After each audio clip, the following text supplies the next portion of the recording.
Greetings and salutations, Dota fans. We're just about done with day one, but one match left on the docket. Going to be two teams standing atop the standings right now in Rox.kis, who is unblemished, and Coast, who I think has exceeded expectations. But as we were talking about coming in, let's be real. They've kind of had the cupcake schedule so far in day one. Well, first, just want to say, very excited to be casted with your OC. Oh, you dude, even did absolutely. the greetings and salutations. Just for you, man. You're Just giving for me you. the royal treatment. I definitely appreciate it. Yeah, the mic's not cooperating, Roland. Might need to move the volume a bit. But, yeah, Cupcake schedule is putting it pretty mildly. Coast has beaten MYM 1-4, Relax 1-4, right. Although I think one of the more impressive 1-4s. He United 1-4. They've also beaten VP, who are 3-2, but that 3-2 is like a weak 3-2. They took a game off of PR. Basically, I felt like PR just played like trash. Yeah, and agreed. is capable of a whole lot better. So I even that one, I can't read too much into it. To me, this is the first real test for both teams. On the other side, you do have Rox, who beat Relax 1-4, MYM 1-4, He United 1-4, right. Aware 0-4. Bit of a pattern. And their one signature win, which I think is probably the most impressive win for either of these teams, is the win over X Game next.kz 3-2, who actually looked pretty darn good. Yeah. Playing against VP earlier today. Yeah, like you said, I mean, the truth of the matter is, no matter what, you're going to have teams that just have a little bit of an easier schedule early on. And when it comes down to like looking at teams like this, you kind of have to give them the eyeball test. It's like they won and that's fine, and you can take away from that what you can. But did they look good doing it? Did they live up to expectations? Was it because they just outdrafted? Was it because the other team was that bad? Was it skill difference? Or was it that they were just firing on all cylinders? And for the most part, I think we've seen both of these teams pass the eyeball test as well as they have the actual standings test. Yeah, absolutely. Coast, from what I've been reading, have not only been winning, but have looked impressive in doing so. Yep. I have not personally watched them before. I didn't even get to watch them during Fragbite Master, so well, back then they were Monomaniacs. But yeah, I'm excited. I hope they put up a really good fight here. Well, we're going to find out. Moving in now, the draft is underway. Once again, our last game of coverage for the EU qualifier for today. We'll be back again with the rest tomorrow, but make sure you stay tuned, not just for this, but look ahead to the schedule tomorrow. As tomorrow, like we said, there should be a lot of real determining matches for these teams, Coast and Rox.kis among them. All of our coverage, by the way, presented by Monster Energy. So, taking a look at the draft, we see Coast leading off with two heroes that, well, let's be real, they're about as familiar as any. Murata, the only reason she's not in is she's banned, I'm sure. Shadow Demon and Treant Protector lead off for Coast, while Rox.kis pick up the Invoker and the Lycan very early on. So, a lot of options open to them and how they want to draft. Same thing for Team Coast, but I'm like you. I haven't gotten the best of look at Coast so far today. Did get to see Rox.kis in action, though,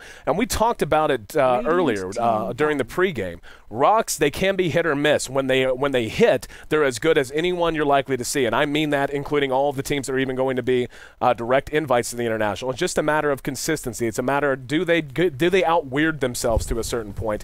Haven't really seen that so far in the qualifier, and to be honest, I don't think there's any reason for us to think they're going to try to deviate from that too much. Coast, though, a bit of an unknown commodity to them. Yeah, Coast Gaming has been drafting pretty interesting picks so far this tournament. They run a fairly wide variety of heroes from looks of things.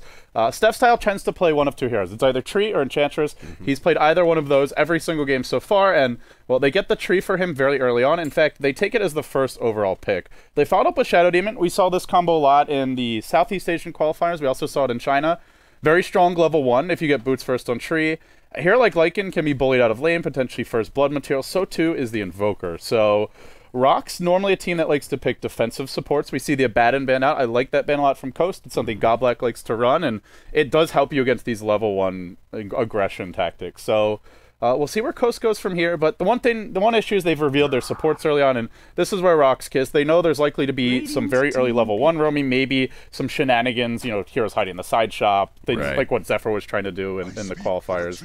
Didn't end up working for them. So if you're Rox, you expect that, you just position yourselves properly in the laning stage. Well, looks like they really want to go with some push, though. They've got 3 heroes to lead right off the bat. Invoker if he goes Exhort, which does tend to seem to be the most popular choice for pretty much every team. Occasionally you'll see it switched up, but anyway, Invoker if he goes Exhort, lots of push. Lycan, of course, as big a split push monster in the game, and the Nature's Prophet. Nature's Prophet should help them out with what you were just talking about as well. If they want to try and get aggressive, if they really want to try and pressure the Lycan, assuming he will be a safe lane, tri-lane farmer, now you have a Nature's Prophet that can be a +1 to any fight if they do decide to try to engage early on. And you look at Coast, they do not have the best counter push right now. They have Shadow Poison, and that is it.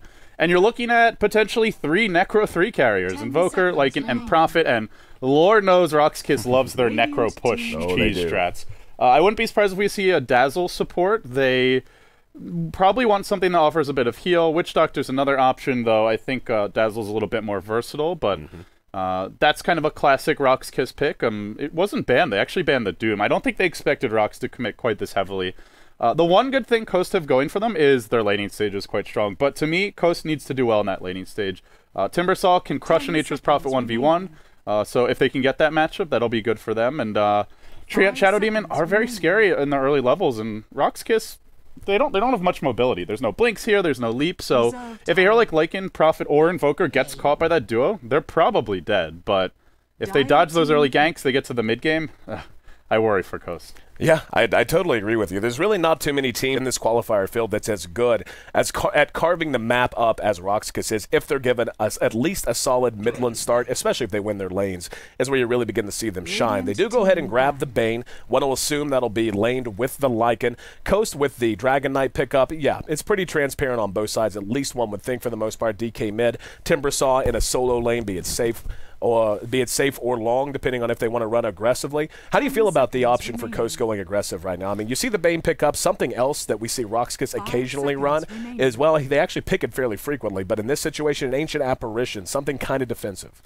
I think Coast want to secure the Timbersaw versus Prophet 1v1 matchup, if at all possible, so it kind of depends what they're expecting out of Rox. Rox are Radiant, so they could do like a Lycan +1 off lane and just try and basically mind game Coast or anticipate their lanes and dodge. I think overall, yeah, Tree Shadow Demon is very strong aggressive against these particular heroes. Rox.kis have like the worst, like one of the weakest laning setups you will ever see somewhere. Who knows where it's going to be. Invoker plus Bane is okay. You have some setup for Sunstrike, but not at the early levels. Like level 1, Treant Protector gets boots, he hits you with the Leech Seed, and you just run or you're dead, pretty much. So I think Coast can go aggressive, but to me, like whatever they do, they need to find kills early or completely shut at least one, if not 2 lanes down. Because if they don't do that, somebody gets their early Midas, the Invoker, the Prophet. They get a Necro bulk online, like against a Vlad's. Next thing you know, they're taking a tower, and then you're just playing catch up. You're constantly chasing after them and just falling further and further behind. Well, it looks like both of these teams are on the same page we are. We actually see Coast ban out that Ancient Apparition. Again, a pick Rox really likes to run, can work fairly effectively defensively if they wanted to do it here. And Rox, at the same time, banning out the Viper pick. And I don't know how commonly Coast runs that hero at all, but it would have made for a rather nasty, aggressive tri lane if they had decided to try and run it into what Rox is showing us right now. So down to the last couple of picks. Just a handful of seconds on either side as the bonus time has largely been burned through. But for Coast, I'm wondering, at this point, what heroes actually go well aggressively? You could do something, I don't know, like it depends on how much of a core you really want to put if you do want to run aggressive. Something like a Luna could work. She hasn't been banned. We're actually going to see an Enchantress pick up from Rox.kis. So, wow, never mind. They're going to go with a Slardar. All right, I like this a lot. Rox.kis are squishy, they're fragile, they don't have any mobility skills, and anyone who gets caught by Disruption, or even Leech Seed into Disruption, is pretty much dead. Great setup for the Slardar Stomp. They can go aggressive trialing. The other option is just to run Timbersaw off, and maybe you sack his farm a bit, but you secure an early Blink Dagger on Slardar. That is the #1 item for Coast, even above like a Dragon Knight BKB, even above, I don't know, Timbersaw's Bloodstone. The most important item for Coast this game will be a Slardar Blink. They get it early, they can just completely shut down Lycan, they can crush the split push, they can snowball this game.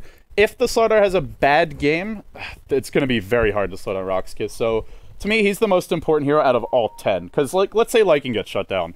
Prophet can still carry the load. You can still howl to help push out the lanes. But if Slardar gets shut down, how do you counter the split push? You can't. So I like Coast's lanes, and I think they can completely crush an aggressive tri-lane or even go defensive and then snowball. But this Slardar has to have a good start. I actually, even aside from all that, I really like the way Coast is going to match up if it comes to 5-on-5ing as well. When you look at them, their stuns, the way they had, the abilities they have to control the fight is through the roof. When you look at Rox.kis, they have ways to, I think the term I would use is shape the fight. You have disables kind of in Nightmare, kind of in the Fiend's Grip, but for the most part, it's all about, if you want to run a Tornado, if you want to throw an enchant onto a hero, if you want to try to hit a Sprout, that's fine. But it is very much favoring Coast if it comes to straight 5-on-5, especially when it comes to initiation advantage. Between the Tree and the Slaughter, they're huge in that department, or just a Timbersaw who wants to lead off the fight, slow someone down, and try to set the fight up for the rest of the team. So Coast right now moving as 5 on into the Radiant jungle. We're going to see Rox is actually avoiding it quite well. Not going to be able to prevent the warding, but they are at least able to keep themselves safe, and it looks like Coast will go ahead and exit now after dropping that sentry ward. Yeah, Rox want the most passive laning stage possible. Like, Enchantress may go for some ganks, but that's purely to create space for the rest of the team. If Coast don't go aggressive, if Coast don't take the fight to them, then Rox, by default, are going to be happy with the laning stage. But, like you mentioned, they went aggressive, they dropped some wards, they've dropped a magic bush, and they've blocked off the big camp, so... Well, the linchpin of Rox.kis' early game is the Enchantress, and they're going to look to slow her down. Yol's completely off the mark with his first sentry ward, and... Wow, that hurts a lot, actually. They were just very afraid of Coast level 1. Like, Rox.kis' level 1 is pretty bad. They have howl damage, but they have really no lockdown to speak of, and you're up against mass chain stun and burst. And Leech Seed at level 1 is a game-winning ability, so... Yeah, they didn't really get to see where the wards got dropped, and now I see they can't get any creeps. Enchantress, once Godlike realizes these camps are blocked, may just want to go aggressive and try and snag a creep there.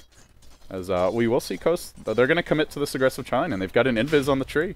Yeah. The invis, allowing him to move around. He actually gets eyes on Yol. Yol did find one. He's trying to beat him. Nope, they're going to end. No, he actually nightmares him just to make sure. Annoying-ass Tree. Unable to beat him in the race of the sentry wards. But for right now, Solo obviously going to be having some problems in lane. The Tree will go ahead and loop back around. But, yeah, I mean, at this point, that Enchantress's jungle is quite confounded, and this lane should be problematic. In mid, it'll be a DK versus an Invoker. The DK should be able to hang and bang fairly well in that matchup, and then on the other side, that Tree versus, or excuse me, that Timbersaw versus the Nature's Prophet matchup. Bit unlucky here for the support. He dropped an Observer Ward in the camp after seeing where the last sentry got placed, and it would have been just out of range, except he didn't see this one get dropped over here. So, unfortunately, the first ward that was a failed D-ward ended up being a successful D-ward because of where that Observer got dropped. So, pretty fortunate for Rox, honestly, because they need their pulls, and they need these camps for Godlike. They do not want to be fighting without the Enchantress creeps. Yeah, and we can see right now they're unable to even get anywhere close to them. I mean, when you have a disruption to lead, the crush afterwards, Leech Seed, etc., anyone who's caught straggling is most likely going to be your first blood. So, and this is actually going to really free things up for rune control as well. The fact that the Tree can so easily roam down to try to keep an eye on the runes. We're actually going to see the Invoker just run right up onto our DK, give him a little bit of damage with the Cold Snap as well as the Forged Spirit, but the laning phase so far seems to be favoring Coast pretty heavily. That mid matchup, yes, the Invoker's winning, but not enough to make up ground in every other lane. I think they are winning. Coast is definitely winning the laning stage. You look at CS, they've got 3 of the top 4 farmers, but I think a slight loss is like as good as Rox is going to get, barring amazing Enchantress ganks. And for me, the biggest concern is actually this Observer Ward right here in the Radiant jungle. It's spotting all the support movements. If they want to go for smoke, it's generally going to be pretty obvious because you just see Tree and Shadow Demon aren't in the lane, you play defensively. So the fact that Coast have already dropped their 2 sentries to block camps, it means they don't have one to D-ward, and thus, if they don't find kills on this tri-lane AC, they're getting some farm on Slardar, but I think they need more than that. They need a few kills. I agree with you. I mean, especially with the creeps pulled back like we're seeing. The Enchantress is going to be able to rotate creeps over just to try to help, and as marginal as that's going to be, like you said, it's still going to keep them in the game. If Coast wants to really put the lockdown early, they are going to need to get these supports a little bit more active and make them feel a little bit more effective. Slardar's at 14 CS currently at the moment. Lycan held down to 3, but yeah, as he gets levels at the very least, he is going to be able to more freely move into the jungle, and I think that's going to be where Coast is going to have a chance to capitalize. The other thing for that's exactly right. They need to find kills in the jungle. They have a smoke. Ideally push the wave a little bit, just auto attack constantly, and then immediately go for something and try and catch someone off guard. But if they don't soon, Nature's Prophet is basically getting free levels top lane. He's already level 5. He has phase boots. Disruption. See if they can follow it up. No, Crush actually disjointed by the Nightmare. Now Goldblack could be in trouble. There's the Crush afterwards, and First Blood's on the board. Sunstrike comes in, but here comes Sidoi to try and get a little payback. We're going to see the Shadow Demon picked off on the return, and now a little bit more damage being done. Solo can only do so much. Oh, they got him with the Brain Sap after the clap from the Hellbear Smasher, so it ends up being a 2-for-1 trade, and that's a little bit of a disaster for Coast. You wanted that kill, but you didn't want to pay that much for it. Well, they do get the first blood, but it's on an Enchantress. Godblack, if anyone's going to die, it's probably the ideal hero to die, aside from maybe the Bane. And now Nature's Prophet, he TPs in. He gives Timbersaw a little room to farm, but he's level 5.5. And Tri-Lane's, I wouldn't say it's entirely over, but it's pretty close. One more bad fight, it's over, and as soon as Prophet hits 6... Well, we already saw what happens when he TPs in with phase boots. Imagine when he's got ult. Exactly, and that's kind of what we were talking about during the draft. I mean, you could see the problems that were going to be faced if Coast decided to go aggressive, but the Nature's Prophet is always just a big X factor. If he's available, if you're not really bullying him around, keeping him low health, keeping tabs on him, he's going to be able to join these fights. And like you said, once Nature's Wrath is up, that just bones any aggressive tri-lane. It makes it so hard to engage, knowing you're going to have to eat that big piece of burst damage, let alone when the Prophet comes in and hits one of your heroes with a Sprout. Now, Coast rotating in the mid, maybe feeling a little bit of urgency. We're going to see the Dragon Tail to lead. Stepstyle right there with him. The fall with the lead sheet. Do they have the damage? Eating a lot of tower damage. He's going to try to turn it around, and he gets a kill. Rox.kis able to turn that around, and ES skills eats about half a health bar of damage on the way out as well. Coast, I think it's safe to say, has got to be really upset with the way the last few minutes have gone. Yeah, at this point, it's pretty much on the Slardar Blink Dagger for Coast. Their supports are very underleveled and, well, not having a good time. They're actually going to smoke on Rox.kis. Looks like they're heading bottom, and 8-Mother. He's the one here that can't afford to die. Nightmare to lead, 2 points in the Brain Sap, a little extra nuke if they need it. It's going to be juggled. The Shadow Demon took it. The Crush caught 2. There's going to be a disruption there as well, and they're going to be able to get at least 1. I guess it's a win, kinda, that the Slardar got away, but you're still feeding kills, and you're still allowing Rox to not only catch up, but at this point make up every bit of lead you had generated in the first 5 minutes. Yeah, I want to say he should have used the disruption on one of the enemy heroes and tried to run. Centaur wasn't really in range for him there, and... well, might have caught him in the end anyway, but self-disrupting that situation pretty much guarantees his own death. Still, good job juggling the sleep. Slardar cannot die. He's actually gone Treads first, but this means there's no Blink Dagger. And, well, you look at this mid matchup. Dragon Knight versus Exhort Invoker, really bad matchup in general. It's just not something he can win, and then you throw Howl damage on top of it, even at just the level 1 Howl. It's actually 2. He's skipping the passive, which normally we see just 1 point Howl, 1 point Feral Impulse, then Max the Wolves before you level up Howl. Right. And with 2 points, Invoker's just got the easiest lane ever. He's already way ahead. Yeah, Invoker's ahead, Prophet's ahead. Slardar's on par, but guess what? He's not that far, or the Lycan's not that far behind. So Lycan, even though this lane seemed to be a disaster for him, has managed to keep himself in striking distance. 8-Mother might get caught with a Nightmare. Nope, not even going to try to engage. Probably the right call, as not knowing what's behind him. He actually did have help hanging out back near the tier 1. But obviously the laning phase not going as planned. If you're Coast, what adjustments do you think they're going to make? Get Slardar Blink and do not die on 8-Mother again. Every time he dies, like that's the only hero that can slow down Rox.kis in the mid game is the threat of the Blink initiation. Without that, there's E-skills is not. It's not that it'll be irrelevant, but he's not gonna be able to completely control the game because he's laning against Exhort Invoker with Howl. He's being outlaned. Timbersaw can get farm, but what does his farm really offer you this game? Like, Timbersaw doesn't have any lockdown here. DK. Yep, big TP's coming in. They're actually going to send the entire cavalry. Goldblack going to pay for this one. Nature's attendance is nice, but not against that kind of burst. So they do manage to catch him. It looked like they wanted to gank bottom as well. They had just TP'd the Timbersaw down. He's going to continue to hang out there, but bringing in the Slardar to be a part of that kill, nice call by them. They cut the deficit a bit. It's now 4-2. Well, Slardar's just going to roam. I like this movement. Put him top lane. It's the safer lane. Timbersaw already had a good start.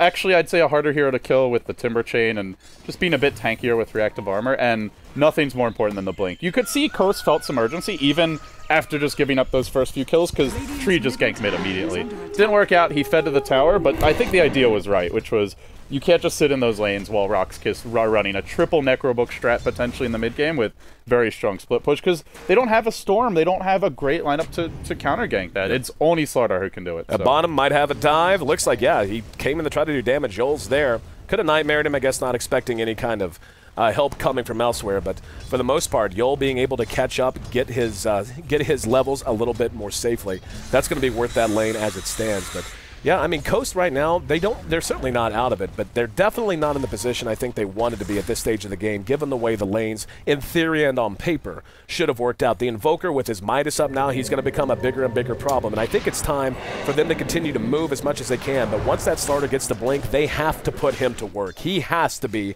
making a big dent in the mid-game for Coast. I wonder if it's already too late. Yeah. There's already the double Midas out. Solo almost has his Vlad, sure. he's not getting a ton of farm, but he doesn't have to be the primary carry. No. You just pop Hal, your rest of your team hits like a truck. So I don't know. AC, they got to do everything right from here. Well, dude, you can see Yol even right now. Look at this. They brought the Prophet in. Looks like top lane. We might have it going solo. Solo uses the ulti, gonna run, not gonna be caught. He'll make it away. But yeah, we just saw there the Bane just went toe-to-toe with the Timbersaw. Granted, he was under his own tower for part of it, but I mean, the supports are getting leveled sufficiently to this point. They're going to have level 6. I didn't actually catch Yol's level. Don't know if he's 6 yet, but if he's not, he's damn close. Yeah, he is level 6. He's got grip now. Yep, so he's gonna have Fiend's Grip to account.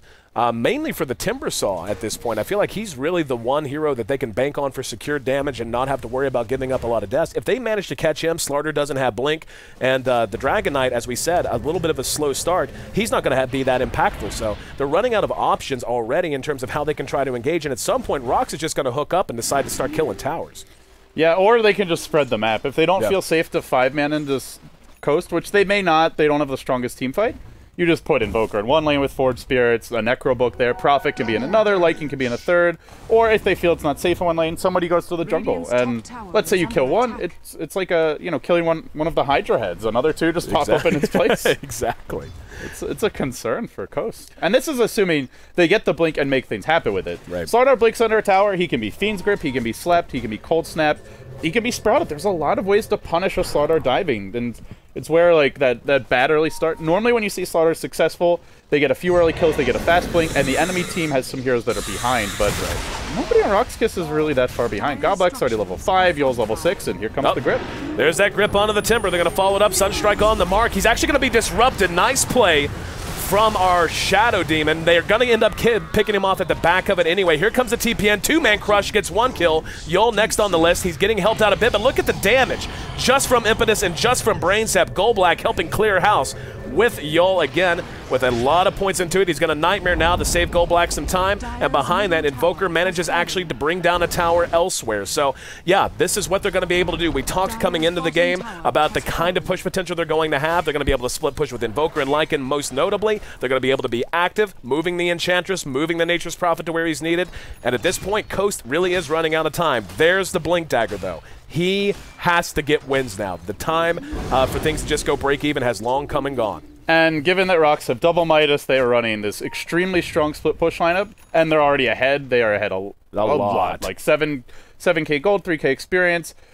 It can't just be like slight wins, like like 2-1 trades. It has to be clear wins, like kill Invoker, kill Prophet, give up maybe a Shadow Demon. If you're trading a core and a support for a core, or 1-for-1, I don't think it's good enough, Aaron. Yeah, it's going to be tough, dude. And the one thing they do have going for them is they are on the dire side, and they do have a Slardar. Hang on, they're going to go ahead and engage in. They may get BZZ. He feels kind of tanky. I mean, he stood there for a while. There was no help coming, so just imagine if someone had been in range there. That just gives you an idea, given how long it took them to just drop the one hero. But what I was going to say, if they manage to take a win, like you said, if they're managed to give up 1 in exchange for 3 or something like that, they are on the dire side. The towers are still up for the most part, at least at tier 2. They're going to be able to take a very quick Roshan, and that in and of itself can allow them to begin to get that momentum they know they need with a Mother.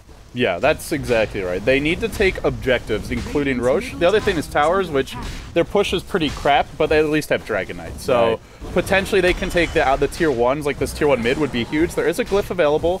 I wonder if Rox.kis are going to defend. They're glyphing, but are they actually going to fight? Well, they're moving one in. It's going to be Yol. He's going to Nightmare the DK.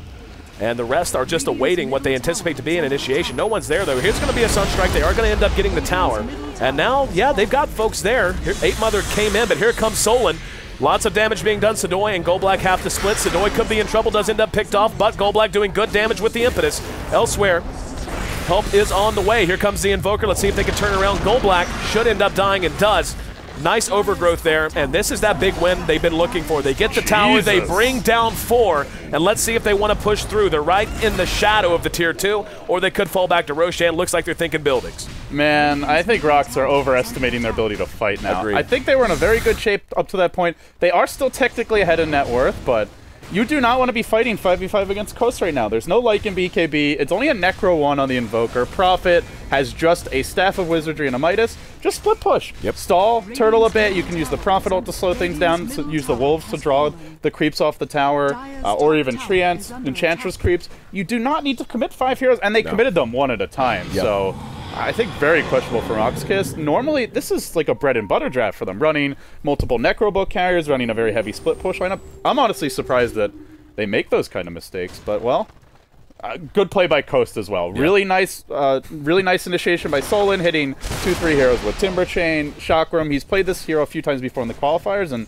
I think this is where Coast are going to excel. If they get those engagements, they seem like they have very nice teamwork and execution. So if I'm Rox.kis, just don't fight 5v5. I completely agree with you, man. We talked about during the draft, they're kind of lacking in hard lockdown and in ways to counter-initiate. They do have heroes that are very good at a few things, and we saw how effective that Bane in particular can be if they're initiating on their own terms. That time, it was Coast standing as 5, and like you said, they kind of brought him in piecemeal. They brought him in one at a time, and it seemed really kind of indecisive. Like there was no one really taking the voice or the chance to use the voice and say, no, pull back, or no, go forward. It's just like, oh, I'll go. Maybe we can get the deny, maybe. And then it just kind of blows up in their face. But like you said, they've got a lineup that doesn't need to fight that way. They have a lineup, you know, at that point, you look and go, okay, our tier 1's almost down. If we come in, very likely the best we get to deny, maybe we give up a hero for it. Instead, why not, like you said, just split push. Make them take unfavorable trades. Give up a tier 1 mid, but how about you take a tier 2 top? Something like that. Uh-oh, BZZ's been spotted out here. There's a Dire Observer Ward that saw him, and he's in trouble. Nightmare there to bail him out. Yol's actually going to Fiend's Grip as well, and now they may try to do some damage. Here comes a tree to help out. They will get one kill at least. Yol using the Brain Sap. Overgrowth is there. Only got the one, but the Crush got the other. BZZ dies on the opposite side, but Sadoy's in. However, Blink out from Slarter gets him to safety. Let's see if they want to chase uphill. Gold Black was there, but rushing uphill into the dark, a little chancy. They have to bring down the Necro Creeps, and wow, poor Shadow Demon felt the sting of that. They're also going to get themselves a Centaur at the same time, but ends up being a 1-for-1 trade, Timber for Invoker. I still think that actually favors Meanwhile, on Coast. the river, Yol actually will sleep 8 Mother, who was pursuing him. I think he'll be okay, but yeah, 1-for-1, but look what's happening. Lycan's pushing the bottom lane. He's chipping away to tier 2 tower. It's a nice kill for Coast, but they have to back. They get I would say a favorable trade on paper, just as far as hero kills go. I think you're happy to trade your Timbersaw for an Invoker given the way this game's going. And hey, his Midas was off cooldown, he's not using it, but this is just a better approach from Rox.kis. Spread the map, don't fight 5v5, and use your mobility to your advantage. Yep, I feel like they need to start doing a bit of a better job with the Treants and the Forge Spears, just keeping the lanes pushed so it's like, okay, someone's caught, hell with it. Let them spend 3 to take 1. How about we just go chip away at these towers 2 at a time? And that's one thing that Coast has been doing a good job of. The creep equilibrium has not been really favoring Rox.kis enough to where they can quickly split push, but that's going to change as the books come out, as you said. And like you said, Coast has been doing fairly well. However, in terms of overall CS, we can see it is Rox.kis that's leading in that regard. Rox still has the overall net worth lead, I do believe. So, you know, do you feel like you're getting enough work done if you're Coast? Or if not, what do you think they need to press a little bit more to accomplish in the next few minutes? Try and win a fight, and as you mentioned, go for Roche. I think that's one key way to convincingly turn the game. I'd still say it's strategically very Rox.kis favored. They still have their tier 1 in their safe lane. That helps them control their jungle. They did lose the tier 1 mid, but overall they have the better ability to push out the waves. So they should have more map control this game. They can also scout effectively with all their summons across the map. My other concern for Coast is, what do they do to deal with Necrobooks? They need pretty much a very farmed Dragonite. That's their one AoE hero who can cleave them down or use the splash attack to kill them. But he's going to need BKB. He's gone for Helm of Iron Will. I'm wondering if it's Armlet or Dominator, but Helm of the Dominator no longer works on Necrobook. So if he wants to go that route, he needs to get a big damage item after it. As we see 8 Mother chasing the Bane top lane. Will he find him? Yep, got him. Crushed as he tried to make it into the woods. There's going to be a Nightmare, but he has to TP right in his face, and that's taking a chance. Can he? Yep, will manage to get away before Nightmare wears off. In the meantime, being swarmed, all of those units with Hal. Now there's going to be an Overgrowth. Can they reinitiate? Actually, Tree Armor's there to keep it alive. Yol's going to run in. They get the kill with the Invoker on the tower, and they're still continuing to swarm. Armlet actually the pickup for the Dragon Knight. He may be willing to engage, but for now, looks like Rock's not keen on giving him the opportunity to do so. And you make a great point about the Necro Creeps. The pure swarm is huge. The only hero that has AoE really is Dragon Knight, but if he just kills all the Necrobooks, that's pure damage. Who cares how much armor you have? Exactly. He is going to lose 2/3 of his health almost instantly. You can try and Armlet toggle, be clever about it to avoid dying, but as soon as they cold snap you, grip you, you're just going to fall. So, to me, Coast have to get some BKBs. I think Dragon Knight's the ideal candidate. He's gone for Armlet, but he needs a BKB as his next item. If he doesn't get it, you can get Maelstrom or Mjolnir. That will help you kill the books, but then they're going to kill you. They're going to move right into Slardar, the same thing. He's gone Vanguard, which I'm not a big fan of. We've bashed Vanguard a lot here at the NA Hub. Of course. You and I are certainly not the only ones to have done so, but it just puts so much pressure on you to continue to win convincing fights. You go into the mid game, you don't have that BKB, the Necrobooks will just destroy you. Well, this is going to be spotted out. Roche is dropping quickly. They have personnel in the vicinity, but I don't think they're going to get there in time. Sodoi is getting the chance to do some damage to the top tier 2.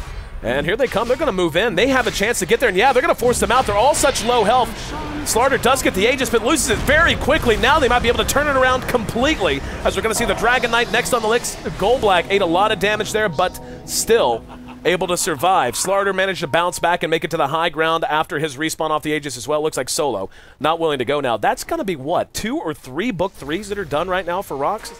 Yeah, it looks like already one complete on Invoker. Solon might get caught out mid. He gets sprouted. He gets gripped. He's in trouble. Solon coming back through. Sodoi can't do the damage fast enough. Has help, though. They do manage to catch him with a Nightmare. They're going to try to follow it up. Defensive Disruption is there. Doesn't matter. Only going to do... Oh, he actually does manage to Timber Chain to the high ground. Well played there. He'll limp away with less than 100 HP, but they give up the Slardar, which is arguably the worst death to give up in that situation. The Swarm is on for Rox.kis as they're looking to stay unblemished here in the EU qualifier. Buyback forced out a Slardar. That makes this a very costly defense. They will be able to push them back, but now you get the impression Coast only has 1, maybe 2 more fights they can give up like that. I think it's almost already too late at this point. Like, even though Coast might be able to win an engagement here or there, the problem is if Rox play correctly, they're only killing one of the cores at best. Exactly. They won't kill Invoker and Prophet and Lycan unless they choose to group. And if they're not grouping, you're still taking towers, you're pushing in the lanes. You can out-farm them too. You can push in the lanes, farm their woods, and Coast just don't farm efficiently. End of the day. Timbersaw is okay at actually pretty good at clearing waves, but the only hero that can clear the Ancients is the Dragon Knight, really. And currently, we actually see Invokers farming the enemy Ancients with his Forge Spirits on the bottom side of the map as they do finally fall. So I think Rox.kis can just win in basically a war of attrition. Just starve them out, and eventually they just don't have the resources to engage anymore. At some point, it's going to be just too much. I mean, when you talk about the strength of Lycan, you know, we tend to talk in broad terms. You know, he hits hard if he gets close, especially if there's minus armor, what have you. He split pushes like hell. He has an escape. He can move very quickly. But we don't always just get into the nitty-gritty of how powerful Howl is. Just with 3 Necro books, Forge Spirit, Summon Treants from the Nature's Prophet, and whatever Enchantress manages to drag out, that plus Howl is an immense amount of damage they have to cope with. And like you said, the lack of AoE is just too much. It gets to a point where Rox.kis could just march them down.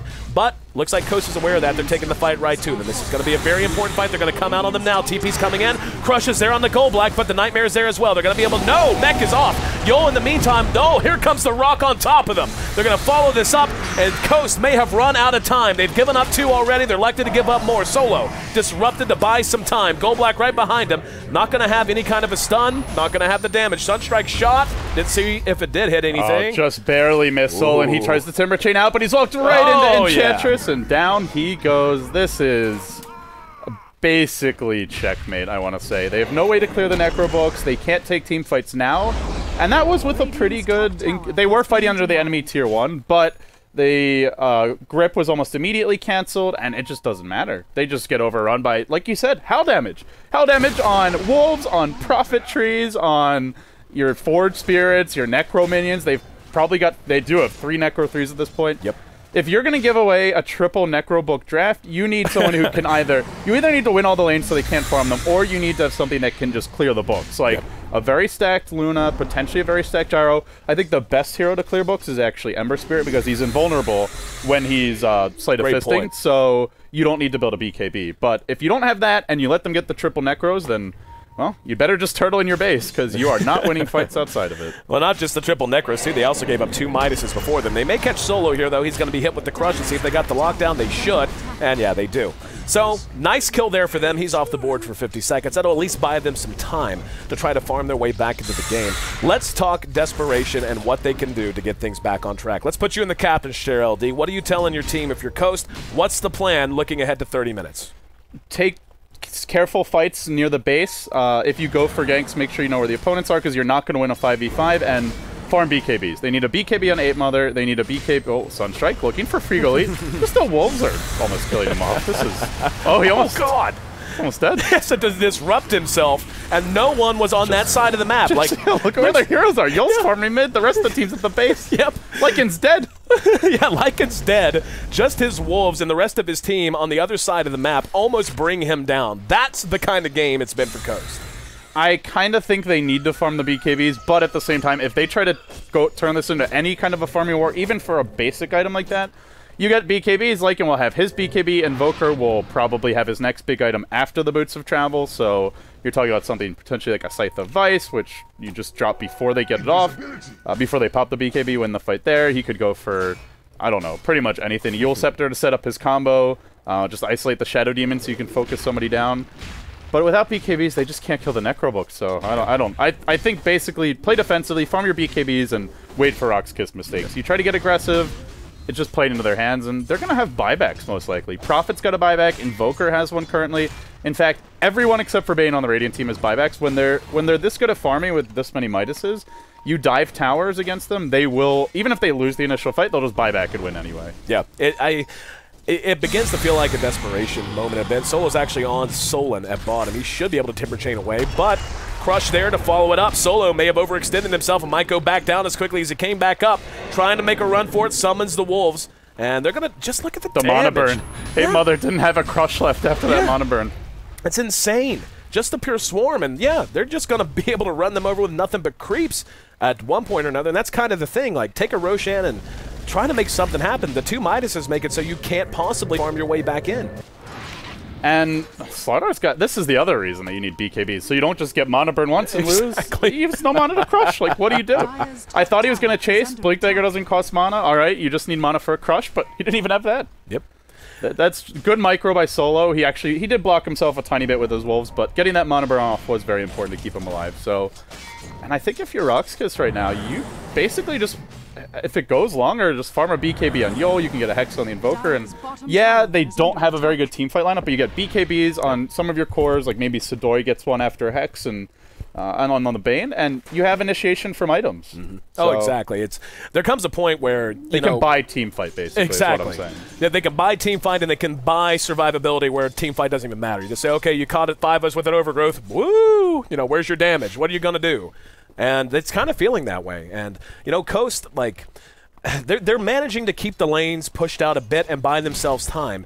I guess, like, when I look at objectives that they can realistically take, the 2 tier 2s seem an awfully long way away. Roshan will be up soon. That's the obvious one. But after that, it almost feels like they just have to group and hope for the best. Like, we've kind of been running down the reasons. It's been quiet the last few minutes, but Rox has just played themselves into an amazing situation. They are looking for pickoffs here. Lycan will pop his ult, and, well, Goblak might be the one just caught.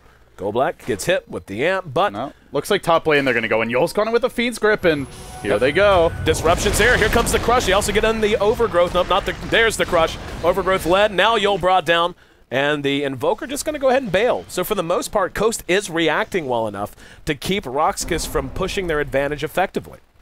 Yeah, they're just swarming to the point of attack a lot better than Rox are, and if Coast can weather the storm here, if they get, I'd say, like, to the 35 to 40 minute mark, Slardar gets his next big item. He's actually gone Vlad's, but I imagine at some point we will see an Assault Cuirass and probably a BKB. If he gets that and Dragon Knight gets big, level 16 Dragon Knight with a bunch of items, he can actually deal with Mass Necros. It's just, when we were discussing it earlier, he was nowhere close, but he picks up a Plate Mound now. He's going for an Assault Cuirass, and hey, to be fair, they haven't actually lost high ground yet, but I imagine if you're Rox.kis, you're just waiting for the next Roshan. You want to push in the lanes, you'll try to take the fight at the pit, they'll have one Hex on Sidoi, Prophet, rather, Invoker working towards a Hex of his own, already has the Mystic Staff up. With double Hex and with a Prophet, it shouldn't be that hard for Rox to find pickoffs. Well, it's like you said, man, they're buying team fight, and that's more than enough, and they're just allowing their creeps to do the work. In terms of keeping the lanes pushed, I actually do feel like Coast has done an exceptional job of keeping them off of those towers. They're even on towers. It's 2 apiece, top and bottom tier 2s, both still standing for both teams. But for the most part, Coast has kept Rox on the other side of the map and punished them whenever Rox has tried to venture across. So you have to admire that. They're giving themselves the best possible chance they can for success. They just really need a little bit of help now coming up over the next 90 seconds. Roche should be back up in about a minute and a half. I have to say, just to piggyback on what you were talking about, I'm very impressed by Coast. They're strategically, I think this game was going to be tough after the way the lanes developed, but their team fight has been exceptional. They've worked together really well. We'll see a Blinken and Crush from Ave Mother, but there's not going to be any follow-up for this. Just, you can tell that they have very clear calls in team fights. Yeah. Like in the mid game, there's clear focus fire. They're not hesitating about who to focus, and they gank well. Their movement's pretty crisp, so I can see why people are excited about this team. They seem to have quite a bit of potential. Yeah, and, you know, win or lose coming out of this, and, you know, this is just from us, and granted, we still have a lot of Dota to play. Who knows? This could go another 30 minutes before it actually ends. But based on what we've seen so far, I think there is a lot of reason to believe that they should be considered a real favorite to go deep in the overall bracket. I hadn't seen them enough to really do anything but, you know, base it on a few snippets here and there. But up against a team like this, who is most likely the stiffest competition you're going to face in the entire qualifier. And along with Mouse, I would say. Exactly. Like, yeah, Mouse and Rox right there in general in terms of who's going to be 1 and 2 in most people's eyes. You know, you're able to, well, you let them get ahead, which sucks. And, you know, obviously that's not good. But once they are ahead, to keep them from pressing their advantage as much as they should have been able to speaks a lot in terms of, like you said, unified movement, unified voice, being able to make good decisions and not giving up on a game. And it looks like, though, this could be reaching ahead. Roche is going to be back up in mere seconds, and Rox is now shoving in mid lane. Bottom, though, is being split pushed. Yeah, the Solan's been the best at keeping these lanes out, and, well, he's the best here to do it, so no surprises there. It was, I think, like, basically an 11-minute Roche, but it is now up now. Double damager into spawned, and looks like we might have a fight. They're going to come in. There's the Crush Delete. Sunstrike's on the way as well. They're going to catch 8mother, but here comes E-Skills. 8mother does end up getting hexed and brought down. Roche does end up dropping, and it does go to Invoker. Behind that, the fight continuing to rage. E-Skills caught with the Sprout, and Solo charging up after him. Slardar bought back. He's going to try to re-engage. Just kidding. He wants no piece of this. Thought better of it. Maybe looking to help his buddy out. Now he'll hit the Crush. And that was kind of what I think he wanted. He can't afford to get caught out. E-Skills is going to die anyway. So Sadoy putting that movement to work. Good news is that bottom lane is shoved out, so they can't push there. They can push mid. Uh-oh. This is trouble. The Necrobooks are going to die fairly soon, and it's only Dragon Knight who's done for a while, but Sadoy's got a double damager in, and as long as there are creeps in the base, this is going to be an easy Rax, and here come those creeps. Yeah, I think they lose. Well, they'll only 1 lane of Rex here, unless Rox.kis try to throw it, but to me that would be premature. They still have the tier 2 sitting bottom and top, so they force out another buyback, and hey, for Rox, they'll happy to retreat now. They still have Aegis. They're going to come out, try to get a little payback. We see the Slardar gets the crush off onto Goldblack, follow up from E-Skills. They do bring him down very easily as Shadow Demon secures the kill that time. So they do manage to keep things up. The tier 3 did drop, but they still have both sets of racks, the ranged and the melee, still standing. It was expensive, though. A Pyrrhic victory, if ever there was one. They bought back on their 2 most important late game heroes, I would say. Well, actually, no. I'd say Timbersaw is more important than Slardar, but Dragon Knight, Slardar, 2 of their cores, Treant, Protector, and Shadow Demon are falling off a lot at this stage of the game. Yep. Disruption's not particularly strong here, and, well, bottom lane. 8mother, yeah, that was a mistake. If he gets caught out here, this is huge. There's going to be the Sprout to lock him in, and now the Cold Snap there. Do they have the damage? Hell yeah, they do, as they bring down the rock. 8mother cleaned up from behind. That was actually... that was just a pure mechanical mistake. He went to blink on top and get a crush off, but Sadoy had already right-clicked him once and put his blink dagger on cooldown, so he crushed a creep. Then the TP came in, and yeah, down he went. So now they're ready to go ahead and push down this bottom lane. He has 0 buyback. DK has no buyback as well. Let's see if they can swarm this quick enough. And they have double Hex now against 0 BKBs. Dragon Knight doesn't have a BKB. He's gone for Armlet, Drums, into a Chainmail. He wants to build an Assault Crest, wants to be more of like the hard carry for the team, but you don't have BKBs against double Hex, not to mention Cold Snap. Cold Snap's almost worse than the Hex. You just get permastun. It's only 4 points in cost, but it's enough to keep him completely locked down in the fight, so a melee initiator like Slardar, we've seen when he jumps in, he gets grip, he gets slap, he gets Cold Snap, now he'll get double Hex, he's just dead, so I don't know what they can do. They need, this Timbersaw's got to go super hard, and if he kills these Necrobooks, he's probably gonna die. Rack's already down. He's gonna go ahead and use the Shiva's moment of desperation. They can't just give up the racks for free, and they know it, but they can't engage. Still lacking Slardar. This is gonna be 1 set down very easily. And let's see if they want to press the attack. They could loop through the Dire Secret Shop and push in bottom lane. Nope, looks like only one gonna break off in that direction. The rest just gonna go elsewhere. So Rox, knowing they have an advantage, knowing they have the minuses, knowing the item progression on Coast is nowhere near where it needs to be, not willing to take a chance. They're just gonna fall back and reset.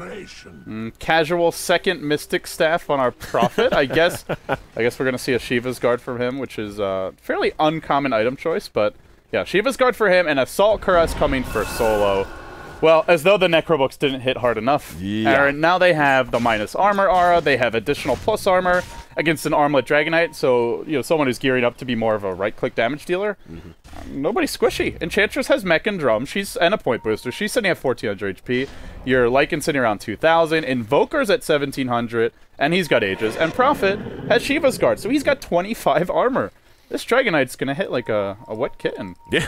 A wet kitten? Like, wet kitties don't hit as hard as, as dry kitties? The water, like, prevents... Softens the paws? No, it's, like, heavy. They can't move as... They're not as agile. All right, it was a bad analogy. I'm just gonna... Sorry. Brother, Sorry, guys. I think we're allowed to get away with one. It's been a long couple of weeks, but hell if it ain't been fun.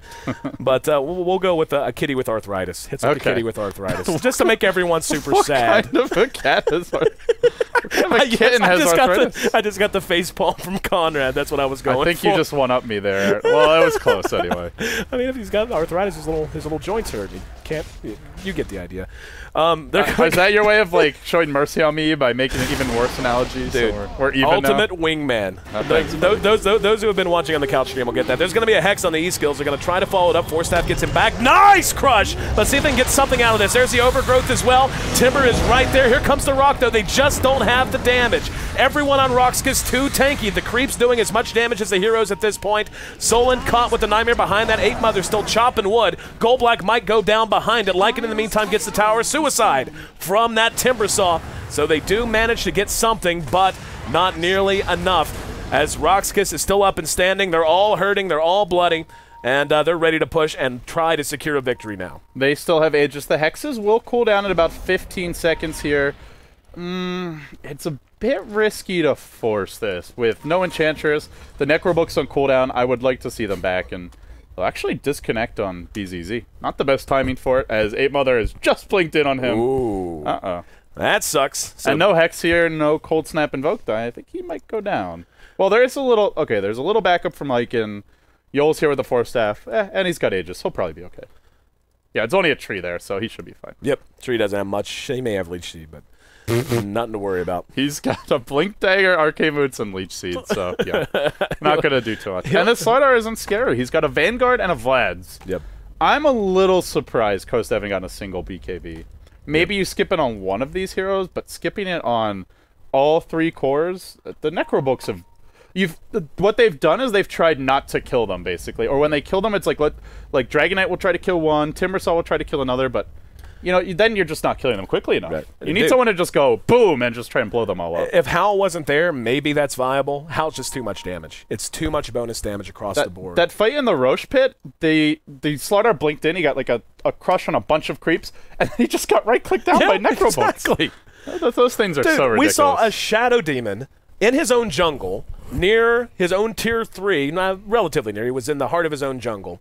There was no one from Rox.kis across the river, or at most it was Invoker who was waiting in the river, and he almost died to nothing but Nature's Wrath, Lycan Wolves, and Lycan was dead, BT dubs. So those were like old wolves. They were like, they were old gray wolves who were just nearing the end of their lifespan anyway. Oh man, well, between the kittens with arthritis, the old gray wolves, we've seen it all here. We've been around the world. Just a bit. Hopefully we'll have BZZ back on in a minute, guys. Thanks so much for being a part of the broadcast. This is our end cap for the EU hub cover, NA hub coverage of the EU qualifier. I knew I was going to do that at some point. This is our last match of the day here, but we will be back starting tomorrow at roughly the same time. It'll be 3 a.m. Pacific Standard Time, 6 a.m. if you're on the East Coast, and noon if you happen to be one of our European brothers and sisters. But, yeah, man, this looks to be a win for Rox, and they look to finish the day with a perfect record. Yeah, they win this. They're 6-0. The main team they still have to play is Mouse. And outside of that, they've already beaten... They haven't played PR either. So they'll have to play Mouse, they'll have to play PR. Who else am I missing here? Actually going to take a look at Liquipedia. They've been doing a good job of keeping the stats up to date. Yeah, they have. Mouse... Or sorry, not Mouse. Rox. Rox still has to play... Okay, VP, Mouse, PR, and they're playing Coast right now. Right. So... VP, I think, is a fairly one-sided game for Rox. VP has not looked very strong to me. You've got Mouse. That'll be probably what decides first and second place in this group, I'm guessing, based on the way the games are going. And PR, to me, a team who actually is still a threat. They're 2-3. They've underperformed a bit. They've underperformed, I would even say, a lot. Yeah. Like, they've looked pretty weak, but they're not a team that Rox can take lightly, and the last time they played Rox, they did 2-1 them. Although K-Pop was quick to point out that the overall history between the teams is generally Rox comes out on top. Yep. But we got to admit the stat that supported our biases. So Yeah. GG K-Pop, we win. Sleep more on the couch. Yes, sir. But hopefully, again, we'll be underway. Wouldn't this be like, this is one of those unfortunate situations where you look at it, and Rox, by all accounts, seems to be in a fairly unassailable position. It seems to be at most a matter of time, even if Coast does somehow manage to stem the tide here. But They have to go in. They basically have to 322 this game. That's Yep. how I see them losing, is if they just start. There he is. Feed the Aegis, feed your cores a few times, blow buybacks, running in one by one. Yep. If you can measure the advantage a team has by number of throws they can get away with before they actually are in danger of losing, I would say Rox has at least 4 solid throws. I would say them. 1 per hero, man. Like, they could throw Okay, 1 4 per to 5. hero. I agree. To me, that's how far ahead they are. Because even if they're behind, they can still rat this game with the Necro books. Yep, there's going to be And the they're- crush. they're very far. And he gives him the amp just because, screw you. But looks like they're ready to reset a bit. And, yeah, even securing himself with the ice wall. But, yeah, if we can take a look at the gold graph and the XP graph just to see, that's about what we would expect. 20,000 gold lead generated so far by Rox.kis in simply a 36-minute game. So you're talking in excess of 500 gold per minute lead generated across the time of this game. 10,000 experience, not super impressive, but you know what? Gold buys you a lot of things. As you said, my friend, it buys you team fight, it buys you tank and survivability, and yeah, it buys you a whole lot of creeps that annoy the hell out of supports. Yeah, you look at, on paper, Coast's heroes have way better team fight. Mass AoE, spammable AoE stuns, really strong late game damage output if DK is 6-slotted, but guess who's getting close to 6-slotted? It ain't the DK with an armlet, 1 late game item in AC, and drums and treads. It's the Lycanthrope who's he's got all his core items, can build an Abyssal Blade next. It's Sadoy who's gone for a casual Prophet Shiva's Guard. I don't think it's a bad item, it's just a little bit unusual, and now he can build an MKB, or even a BKB, just worst case scenario, they could just build mass BKBs and just right-click racks. Yep.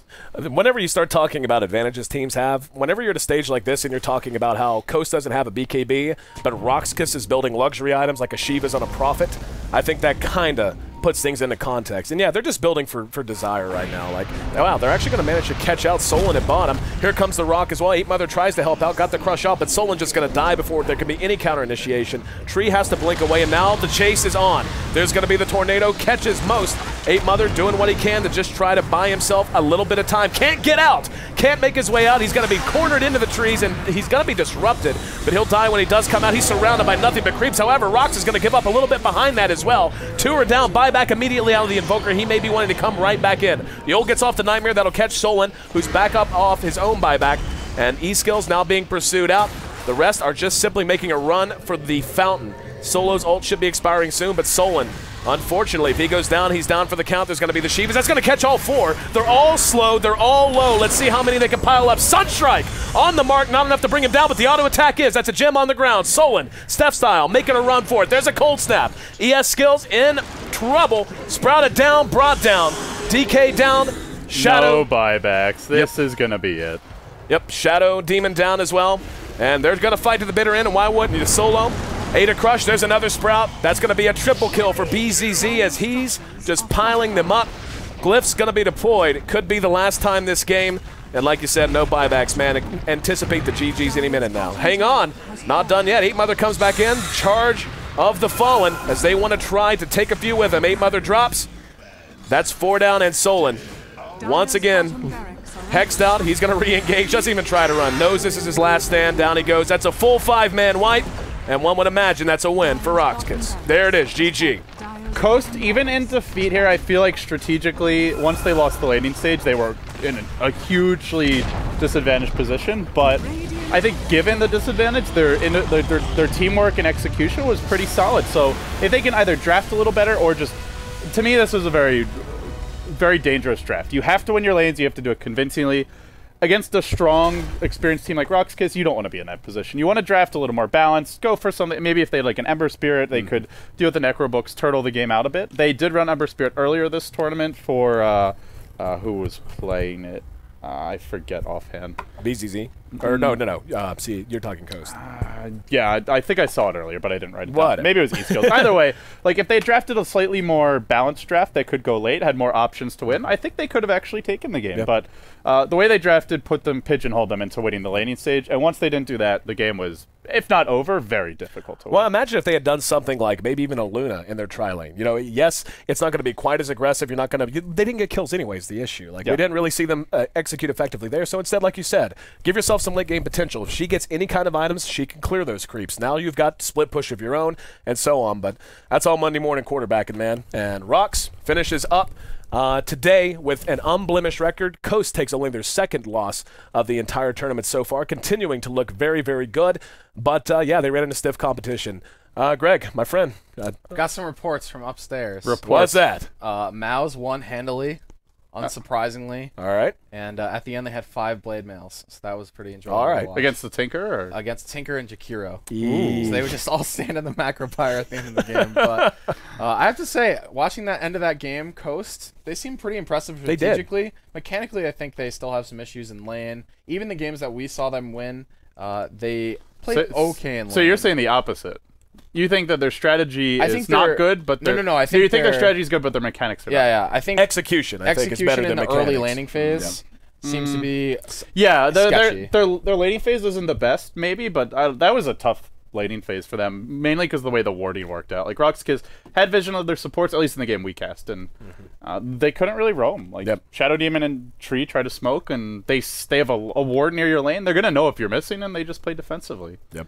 Yeah. But I don't think they can get away with it against teams like Rox.kis, but against a lot of the other teams in the qualifiers, they did okay in the laning phase, but their movement in the mid game was just a lot better than the other teams. They had really good engagements in team fights. The game we cast was super low kills, like 4 kills at 15 minutes, but they took a Rax. And okay, I don't know. It seemed that echoes what we were saying. Like it was impressive. They got in a hole deep. They were down 2 minuses. The necro books started to pile up very, very quickly. They were just getting swarmed to death. Then you just reached this point of almost stalemate, where they were able to just hang on to things much longer than I think either of us really anticipated. Like they really kept that game not necessarily in good reach or in close reach, but at least attainable if a few things went their way. Yeah, I agree. And well, with that being said, you mentioned Maus just won. I guess we should take a look at our standings here, if they're ready. Well, they'll be ready soon. Roland's a little tired, guys. He's had a long day, so he's getting them punched in right now. Dude, but it was fun as hell to cast with you. I hope we do it again. Seriously, that was a freaking blast. Cheers. Cheers. And I'll give you the greetings and salutations anytime you want, man. Anytime you saved you it want. for me. I did. Saved it special, man. For my, yeah. All right. Is this how you woo people? Hey, you do it. Yeah, dude, you gotta play the long game. Yeah, gotta play the long game. I know you love to chase. Okay. Rox.kis sitting in first position, 6-0. Maus finishes unblemished as well. Coast at 4-2, as we mentioned. That's just their second loss of the day. Virtus Pro at 3-2. Can't say it's been the prettiest 3-2, but you know what? They're in the mix, dude. Yeah, on paper they are. To me, VP is a very weak 3-2. I think Coastal looked much more impressive. I see VP falling out. I see next.kz finishing above VP. The other team that's not in here that I think could make a run on day number 2 is Power Rangers. Maybe I'm just a fanboy. I cast them a lot in the Summit Europe, and they looked very impressive. And well, then you've got your have-nots. MIM, He United, Relax and Aware. I give all of these teams 0 chance to qualify. It might sound harsh, but I don't see them coming back. Aware had a game where they were up 18-2 and couldn't bring it into the later parts of the game and lost. So the execution, I think, for them in the late game, the decision making, they kind of just wandered around, made nothing happen, and some of these inexperienced teams, I think, just need a little bit more time. Aware had some good moments in their laning stages, took a huge advantage early with a really great Axe tri-lane, but in the end, just not decisive decisions. They finished like bottom 3 teams in Starladder Season 9, and that's not to flame them. Starladder is pretty stacked, but they have a ways to go, and maybe next year for them, but well, I don't think this is their year. Hey, man, everyone got to start somewhere, right? Yeah. And good way for them to get some experience under their belt, but like you said, it's the field of have and have-nots, and we're beginning to see those two groups separate themselves out. Before we close out our coverage, gentlemen, any last thoughts on the day? Well, actually, do you guys agree with my predictions about tomorrow? Anything that you want to argue with? there's just something about PR that makes me want to see them win, if it makes sense. Like, it's been, I mean, we see teams come together and break apart, and some rise and some fall, you know, and all this. But for the most part, it's around a group of players that are established. Usually it's one or two. Maybe they go out and get a bit player, and he fills in a gap, you know, and so on. But usually the core of a lot of teams are players that have been around since TI1 or at least TI2. I want to see a team full of completely new blood, for the most part. I guess PR does have one, but I want to see a new blood team really have a chance to compete. We're seeing that come out of the other regions. There's a part of me that wants to see it. There's a part of me that thinks PR is good enough in the laning phase and good enough at pressing advantages. They should be able to upset these teams. They didn't look as good as I would have hoped today, and it kills me to say it, but you have to judge with your eyes, man. And what I saw, if they come in tomorrow and don't shape up, I feel like they're going to struggle. So, will they shape it up for tomorrow, or do you think they're just going to shape up in the top 4? Yes. Okay. Yep. I think they'll make it to the playoffs. Yeah.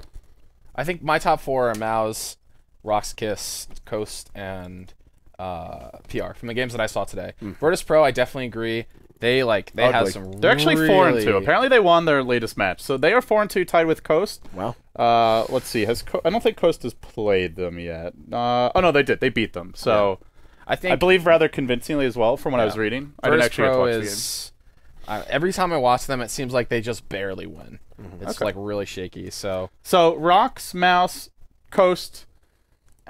I think it's a toss-up between next.kz and Power Rangers for me. Maybe VPs and the tiebreakers, but if it comes to tiebreakers, I think it's PR who takes it. I think a very important match that's going to be played tomorrow, if I'm reading that correctly, is, Coast plays PR coming up tomorrow. They haven't matched up yet.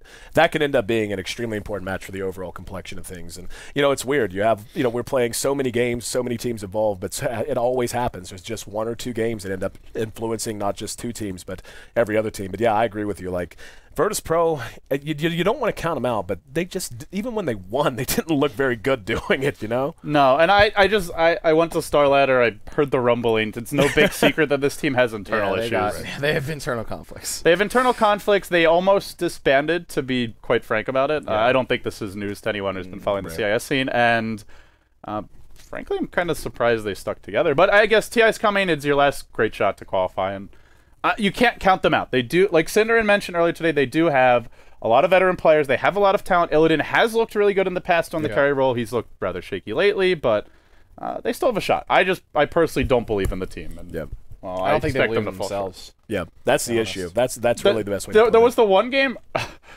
that they lost. I think it was like a few games earlier tonight, or today. It's freaking noon. Whatever time it is. We've been casting since 9 p.m. last night. It's now 12 p.m. So 15 hours later. That's all. They had a game where NS was single-handedly, like, he canceled like 3 TPs on Shadow Shaman. He blinked in, hexed one, he shackled another, and it still wasn't enough. And he just tweeted afterwards. I'd have to look it up, but.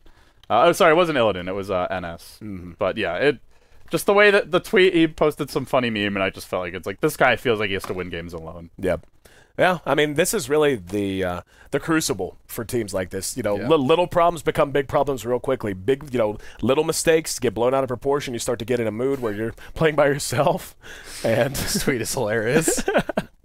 So, was that it? The widget that you just popped up? Yeah. We are anonymous. There you go.